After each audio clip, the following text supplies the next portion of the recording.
देखो, सबसे पहली बात हमारी कमजोरी क्या है? हम परेशान हो जाते हैं। संसार में देखो तो परेशान, परमार्थ की तरफ देखो तो हम परेशान हो। ये हमारा आदत स्वभाव बन गया परेशान होना। थोड़ा सा धैर्यवान बनो, गंभीर बनो। कोई इस भारी से भारी विपत्ति में परेशानी स्वीकार करके विपत्ति से थोड़ी निकला जाता। सुलझो, ठीक है, ये विपत्ति आई, समस्या आई, इसका समाधान होगा। ऐसा थोड़ी कि हमें नष्ट कर देगी। अगर अभी हमारी बड़ी हानि हो जाती है, हम कल इससे बड़ा लाभ प्राप्त कर सकते हैं। हमको एकदम बिल्कुल गंभीर रहना है, इतने कमजोर नहीं बन जाना। अब वो गए तो क्या होगा, अब वो वस्तु गई तो क्या, पद गया तो क्या होगा। प्रयास किया था, ये पद मिला था, इससे बड़ा पद प्राप्त करूंगा, मैं इससे बड़ा महान बनूंगा। ठीक है, एक बार गिर गया, गलती हो गई, दंड भोगूंगा, फिर इससे ज्यादा संयम में रहूंगा। बिल्कुल, मतलब एकदम फ्रेश दिमाग रखना चाहिए। और अपने लोग क्या है, जरा सी बात में एकदम पछड़ा कर लेते हैं, एकदम कमजोर हो जाते हैं। ये बिल्कुल ठीक नहीं है। हम जीवन भर की यात्रा की बात कह रहे हैं, भारी से भारी कष्ट में भी मुस्कुराना, तो हमें बल मिला है, हमें भगवान की कृपा का दर्शन हुआ है, हमें उनका दुलार दिखाई दिया है। अगर ऐसे तो भाग जाते, फिर परमार्थ में थोड़ी चलना होता है। आज जो आप सुन करके लाभ लेने की चेष्टा कर रहे हो ना, ये केवल प्रवचन नहीं है, ये जीवन है। अगर ये जिए ना होते ना, तो ये इसका प्रभाव नहीं पड़ता, फिर वाणी का प्रभाव नहीं पड़ता। हम इसीलिए कहते हैं, जैसे आप लोग एकदम परेशान हो जाते हैं, जब बोलो क्या हमसे ज्यादा परेशानी होगी? दोनों किडनी खराब, दवाई लाने के लिए पैसे नहीं, पानी रखा है हम उठ के पी नहीं सकते, भीषण शरीर में कष्ट, भीषण बुखार, क्योंकि किडनी फेल, जरा में बुखार, खाने को क्या, रोटी मांग के लाओ। अगर वहां सब्जी मिलती तो लाल मिर्च ऐसी पड़ के मिलती थी कि वो पा नहीं सकते थे। आप सोचो, पानी लाना है तो मुझे लाना है, पीना है तो मुझे पीना है। अगर मैं हारता तो कहां पहुंच जाता, क्या स्थिति होती? नहीं, मरना है, पर कदम पीछे। कोई दिन ऐसा नहीं जिस दिन सेवा ना की हो, जिस दिन सेवा ना गए हो। गुरु जी की सेवा में जाना है, पहले अपने को स्वस्थ साबित करना है, नहीं वो सेवा नहीं लेंगे। तुम बीमार हो, तुम कष्ट में हो, ऐसे उनकी दृष्टि बड़ी शांत है। उनकी सेवा की, आके लेट गए। फिर हिम्मत की, अपनी श्री जी की सेवा की, मधुकरी नहीं गए, 3-4 दिन भोजन नहीं गए, पर सेवा नहीं छोड़ा, दिनचर्या नहीं छोड़ी। और उसका प्रधान कारण संयम, ब्रह्मचर्य, भगवत आश्रय, नाम जप, कभी हारने नहीं दिया।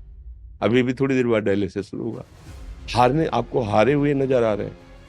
शरीर में पीड़ा है, किडनी फेल है, ऐसा तो हम स्वस्थ बैठे हैं, पीड़ा है, बार बार प्यास लगती है, थोड़ा थोड़ा पानी मिलता है, लेकिन हम आनंदित हैं, हम प्रसन्न हैं।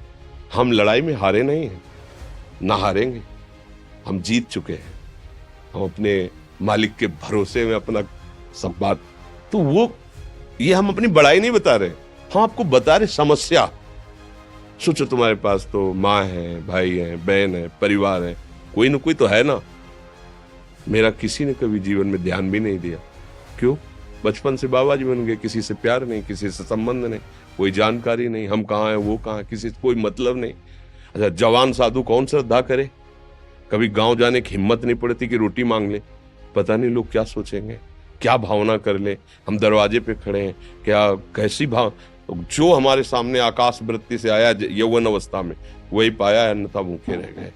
जब हम हर समय अपने को विवेक के द्वारा सावधान रखे, तो हम कभी निराश नहीं हुए, कभी उदास नहीं हुए, कभी ऐसा नहीं लगा कि यार हम दुखी, कभी नहीं लगा। उसी का फल है कि उस सुख का संकेत मिल गया जहां दुख की निशानी भी नहीं है।